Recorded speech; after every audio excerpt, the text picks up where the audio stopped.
जिल्ह्यात जिल्हाधिकारी यांनी कोणतीही सूचना दिलेली नाही। त्यामुळे जिल्ह्यातील सलून व्यवसाय व पार्लर व्यवसाय बंद राहणार नाही असे स्वाभिमानी नाभिक संघटनेच्या वतीने मी जिल्हाध्यक्ष म्हणून जाहीर करतो व इथून पुढे कोणत्याही तालुक्यात व कोणत्याही विभागात सलून व्यवसाय बंद राहणार नाही। जोपर्यंत शासनाच्या दरबारी कोणताही निर्णय येत नाही तोपर्यंत सलून व्यवसाय बंद राहणार नाही।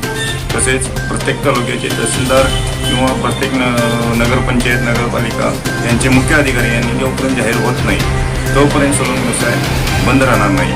कारण इथून पुढे सर्व इकडं सलून व्यवसाय हे चालूच राहणार आहे। स्वाभिमानी नाभिक संघटनेच्या सर्व